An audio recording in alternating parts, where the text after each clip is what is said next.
Bharat Ratna doctor Bhimrao Ambedkar को कोटि कोटि नमन। ये कार्यक्रम डॉक्टर भीमराव अंबेडकर के जीवन पर आधारित है, जहां भारत की जनता के प्रति उनके योगदानों को पूरी सजगता से चित्रित और रेखांकित करने का प्रयास है। कार्यक्रम में दिखाई गई घटनाएं लब्ध प्रतिष्ठ पुस्तकों से ली गई हैं। इस कार्यक्रम के जरिए चैनल की ओर से एक विश्वसनीय, सजग और सकारात्मक प्रयास है कि डॉक्टर बाबा साहेब भीमराव अंबेडकर के जीवन की संघर्ष यात्रा एवं गौरव गाथा पूरे आदर के साथ घर घर पहुंचे और उनके योगदानों से सभी संपूर्णता में परिचित और आह्लादित हों।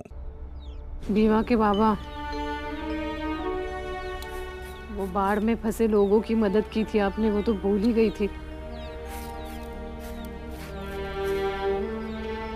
भीमा ने याद दिलाया तो मन को थोड़ा ढाढ़स मिला। अब लग रहा है आप जहाँ कहीं भी होंगे सही सलामत होंगे। आप बिल्कुल सही कह रही हैं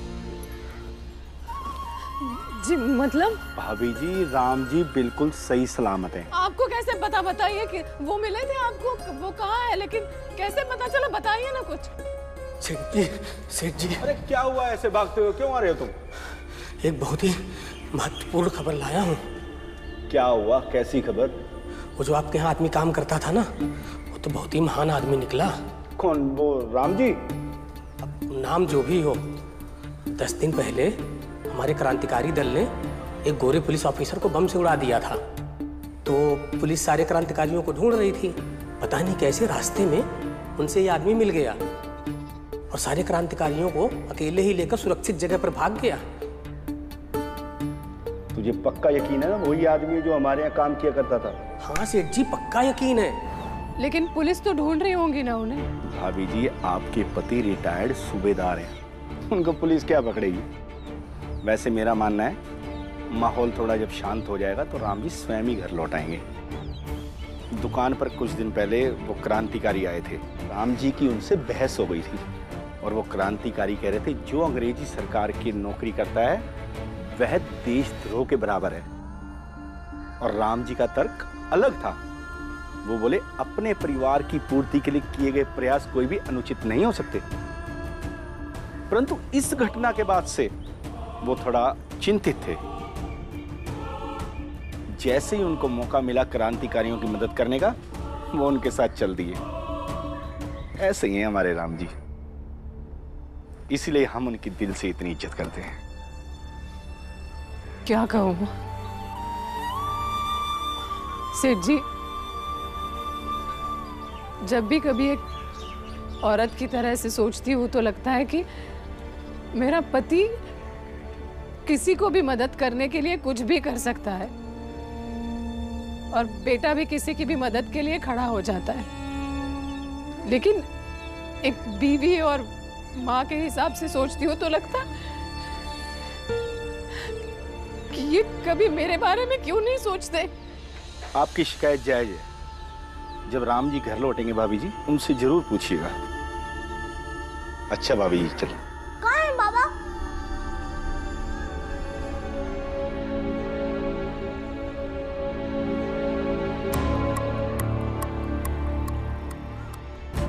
बेटा, मैं तुम्हारी आई को यही बताने आया था कि तुम्हारे बाबा ना। अरे मैं बताती हूँ ना तुम्हें।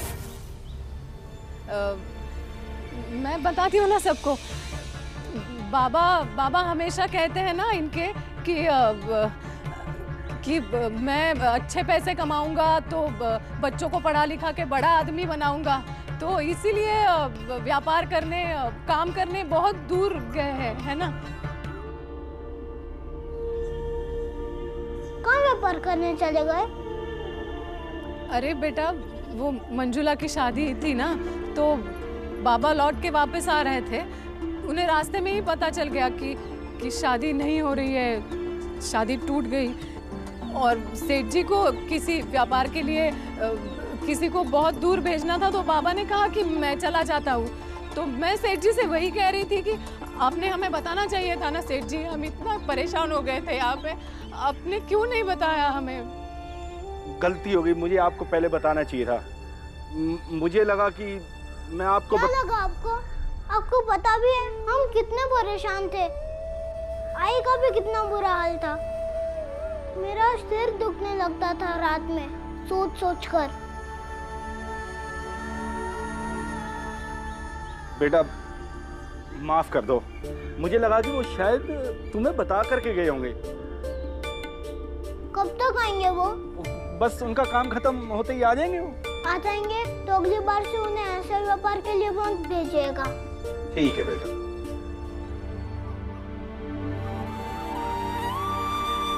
अच्छा भाभी, चलता हूँ फिर। सेठ जी धन्यवाद आपकी मदद का। भीवा के बाबा, आप बस जल्दी घर आ जाइए। तब तक किसी तरह मैं इन बच्चों से ये बात छुपा के रखती हूँ। अरे भीम, इसमें नाराज होने वाली क्या बात है? हाँ देख, बाबा बाहर व्यापार करने गए और लौट के आ ही जाएंगे, और आएंगे तो हम सबके लिए कुछ ना कुछ लेकर ही आएंगे। और इतना दिन साथ में नहीं रहेंगे, उसका क्या? और जाना ही था तो पता कर जाते। बात तो सही है, पता नहीं और कितने दिन बाबा के बिना रहना पड़ेगा। अरे कोई बात नहीं, भैया आएंगे ना तो सबके लिए कुछ ना कुछ लेकर आएंगे, लेकिन भीम के लिए सबसे ज्यादा लाएंगे। ऐसे कैसे बाबा भीम के लिए सब कुछ लाएंगे? लाएंगे तो मेरे लिए भी लाएंगे।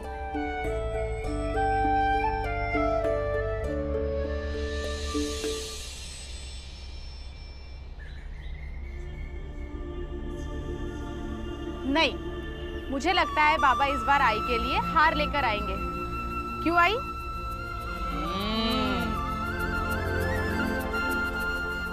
हटो, अब मेरी उम्र थोड़ी है हार वार पहनने की। क्यों नहीं? बाबा आपसे इतना प्रेम जो करते हैं। और अगर नहीं भी लाएंगे तो हम उनको बोलेंगे कि आई के लिए हार ले आओ। ये हुई ना बात। अरे चुप बैठो आप लोग, उनको पहले आने तो दो। भीमराव, चलोगे खेलने? हाँ हाँ, आएगा ना। भीवा, जा जा। हाँ, मैं जा रहा हूँ। बाला भैया, आप भी चलिए ना खेलने। अरे नहीं नहीं, बाबा नहीं है ना तो बारिश का काम मुझे ही करना पड़ेगा। तो ठीक है, मैं भी आपकी मदद कर देता हूँ, फिर इकट्ठा आ जाएंगे खेलने के लिए। तो ठीक है बाला भैया, हम सब आपकी मदद कर देते हैं। अरे नहीं नहीं, चलेंगे खेलने। नहीं नहीं, तुम दोनों जाओ खेलो, आनंद है ना मेरी मदद के लिए। वैसे भी सातारा के इतने बड़े सेठ का बेटा हम सकपाल के घर में काम करेगा तो ये गांव वाले हमें जीने थोड़ी देंगे। गांव वालों की तो ऐसी की तैसी। ये गांव वालों को बदलना चाहिए बाला भैया, और ये तभी होगा जब एक सुनार का बेटा एक सकपाल के बेटे के घर में काम करे और एक सकपाल सुनार के घर में। हमने तुम्हें बदलते हुए देखा है ध्रुव, और उसी से ही इस बात का यकीन हो गया कि कभी ना कभी ये दुनिया जरूर बदलेगी।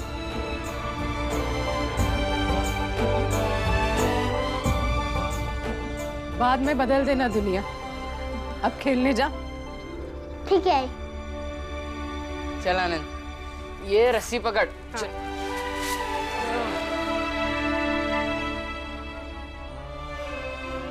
पिता के ना होने पर बच्चे कैसे बड़े हो जाते हैं, अपनी जिम्मेदारियां समझने लगते हैं। लेकिन मेरे बच्चों के बड़े होने का समय अभी आया नहीं है भीवा के पापा। अभी इनके सर पर आपका साया चाहिए, इसलिए आप जल्दी लौट के आ जाइए।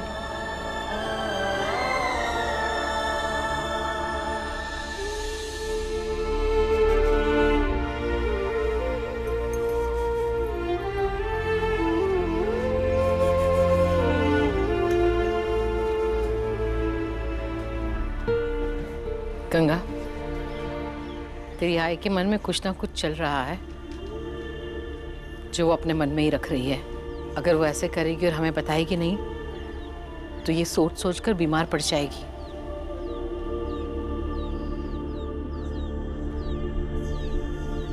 ध्रुव, तुमने तो खेलने के लिए बुलाया था, लेकिन यहाँ पर स्कूल में क्यों ले आए? क्योंकि स्कूल बंद है और यहाँ कोई नहीं है।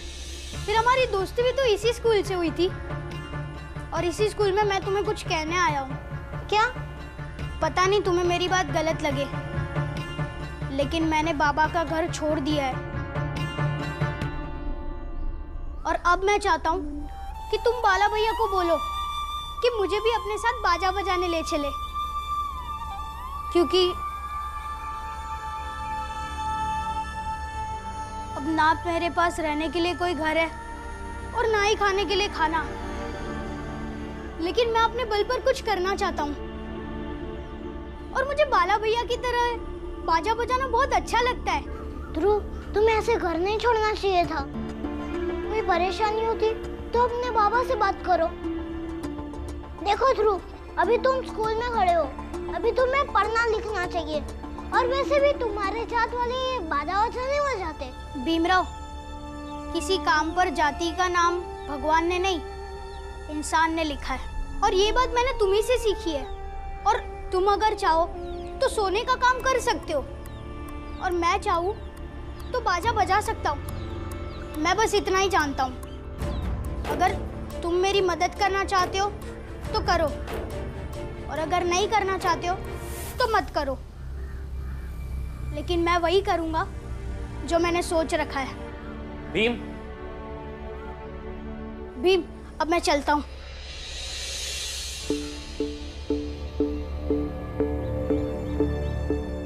क्या हुआ? कुछ नहीं, मेरा एक दोस्त है, पता नहीं कैसे बातें कर रहा है आज। मैं उसे बाद में समझा दूंगा। लेकिन आपका कैसे आना हुआ? मैं तुमसे क्या कहूँ, एकदम बेचैन रहने लगा हूँ। हर समय मुझे मेरी भाभी का चेहरा मेरी आंखों के सामने दिखता है, और ऐसा लगता है कि मेरी भाभी मुझसे कह रही है कि देखो, तुम्हारे घर वालों ने मुझे मार डाला। भीमराव, जब तक मेरी भाभी को न्याय नहीं मिलेगा मुझे चैन नहीं मिलेगा। मैं तुम्हारे घर नहीं जाना चाहता था, और कोई दूसरा आदमी है नहीं जो मेरी पीड़ा समझे। और अच्छा हुआ तुम मुझे यहाँ ही मिल गए। अब हम इत्मीनान से बात कर सकते हैं। तो बताओ भीमराव, मुझे क्या करना चाहिए?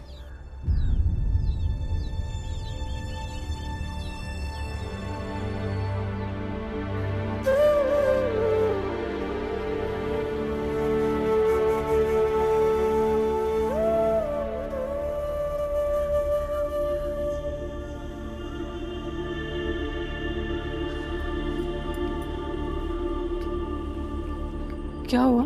ये तो आप बताइए आई, क्या हुआ?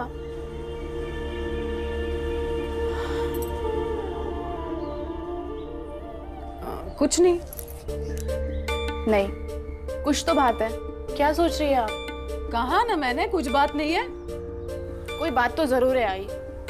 मैं देख रही हूँ जब से सेठ जी बाबा के बारे में बता कर गए ना, तब से कुछ तो बात है जो आप हम सबसे छुपा रही है। बताओ ना आई, क्या बात है? भाभी, राम जी अगर मुसीबत में है तो उसके बारे में जानने का मेरा भी हक है, क्योंकि वो मेरा भाई है। या तो अकेले ही उसके बारे में सोच सोच के परेशान होती रहेगी? ऐसी बात नहीं है दीदी। तो कैसी बात है, बता।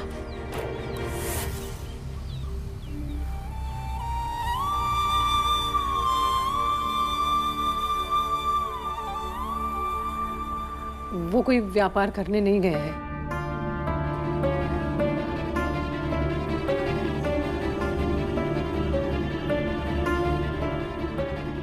बल्कि क्रांतिकारियों की मदद कर रहे हैं छिपने में। बच्चों से इसलिए नहीं कहा क्योंकि परेशान हो जाते अपने बाबा के लिए। पहले से इतनी परेशानियां हैं। तो अच्छा किया तूने। हाँ, अच्छा किया तूने। अगर बच्चे जानते तो नाहक के परेशान होते ना। और तू इतना घबरा क्यों रही है? मेरा भाई पढ़ा लिखा है, फौज में नौकरी करता था। कुछ नहीं होगा उससे, जल्दी वापस आ जाएगा। और तू अपने मन को क्यों मार रही है? तूने कुछ गलत नहीं किया है भीमा। तूने झूठ का सहारा इसलिए लिया ताकि बच्चों के मन से उदासी का बोझ हट जाए, उनके चेहरे पर मुस्कुराहट आ जाए। इतने दिनों के बाद हमारा भीम खेलने गया है। इतने दिनों से हमारा परिवार उदासी और तनाव से ही गुजर रहा था ना, लेकिन बस अब और नहीं। और तू राम जी के बारे में चिंता कर रही है ना, तो इतना ध्यान रख, राम जी कोई गलत काम नहीं कर सकता है और ना ही कर रहा है। दूसरों की मदद करना उसका स्वभाव है और वो गलत तो नहीं है ना।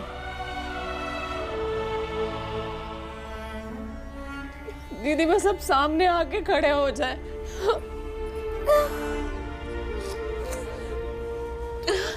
जी घबराता रहता। आई, आप घबराओ मत आई, बाबा देखना जल्दी वापस आ जाएंगे।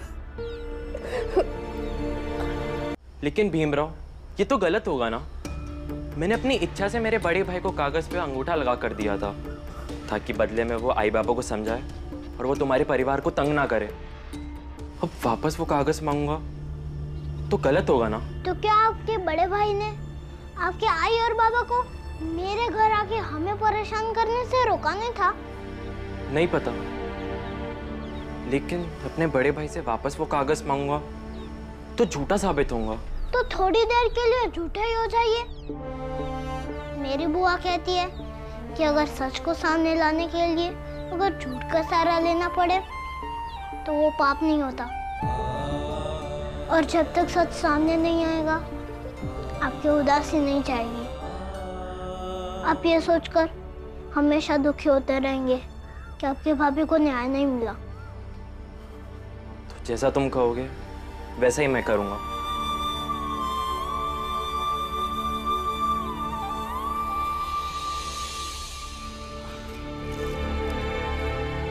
तेरा दिमाग खराब हो गया? सुबह सुबह में क्या भांग वांग खा लिया जो पागलों की तरह बातें कर रहे हैं? तो मेरे साथ बाजा बजाएगा? कोई भी बड़ी जाति वाला बाजा बजाता है जो तू बजाएगा? अरे तेरे बाबा तेरे हाथ पैर तोड़ देंगे। मैंने अपने बाबा का घर छोड़ दिया है और अब मैं आजाद हूँ। चाहे जो करूँ, मैं भी अपने बाबा को दिखाना चाहता हूँ कि उनके बिना मैं ये संसार में कुछ कर सकता हूँ और जी सकता हूँ। और बाला भैया, सबसे बड़ी बात कि मुझे भी आपकी तरह बाजा बजाना बहुत अच्छा लगता है। तुझसे तो बात करना ही बेकार है। ध्रुव, तू तो भीम के साथ खेलने गया था, फिर वहां से आने के बाद ये सब क्या बोल रहा है? हाँ, तुझे बाजा बजाने का भूत कहाँ से पकड़ लिया?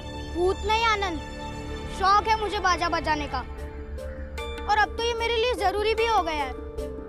मुझे भी अपने बाबा को दिखाना है कि उनके बिना मैं इस संसार में जी सकता हूँ। भीम से भी मैं यही कहने गया था, लेकिन उसने भी मेरी बात नहीं सुनी। और तब तक वो तुम्हारे वो भास्कर जी आ गए और मैं चला आया। भास्कर जी? बाला भैया से बोलो ना आनंद, मुझे अपने साथ बाजा बजाने ले चले। लेकिन भास्कर जी भीम से मिलने क्यों आए थे? पता नहीं, मैं जो बोल रहा हूँ वो सुन नहीं रहे हो और तुम्हें भास्कर जी की पड़ी है।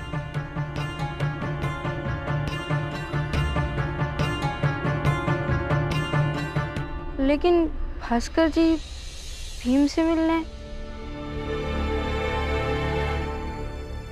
मैं जानता हूँ कि भास्कर जी को उनके बड़े भाई वो कागज नहीं देंगे, क्योंकि भास्कर जी की बातों से लगा कि उनके भाई बहुत लालची हैं। और एक लालची इंसान खुद के पास आए किसी भी चीज को जो उसके फायदे की हो अपने हाथ से नहीं जाने देना चाहता। अगर भास्कर जी उस कागज पे अंगूठा लगा के अगर उनके बड़े भाई को ये कहा कि अब भास्कर जी की पूरी जायदाद अब उनकी हो गई, तो बड़े भाई ने तो मान ही लिया होगा कि भास्कर जी की सारी जायदाद अब उनकी हो गई। अब वो किसी भी हालत में उसे कभी नहीं छोड़ेंगे, बल्कि उसे अपने नाम से करने के लिए पूरी कोशिश करेंगे। लेकिन इससे भास्कर की भाभी को न्याय कैसे मिलेगा? भास्कर जी के आई बाबा भी लालची हैं और उनके भाई भी। उस एक कागज के कारण तीनों की लालच टकराएगी और उसी टकराट में सच्चाई बाहर निकलेगी। पता नहीं भीम, कभी कभी तू ना जाने कैसी बातें करता है जो मुझे गणित के सवालों से भी ज्यादा कठिन लगते हैं। सही कहूँ तो भीम, मुझे भी तेरी बातें कई बार समझ में नहीं आती है। इंतजार कीजिए, जब वक्त आएगा तब अपने आप सब कुछ समझ में आ जाएगा। तो क्या तुझे यकीन है कि भास्कर जी की भाभी को न्याय मिलेगा? जरूर मिलेगा।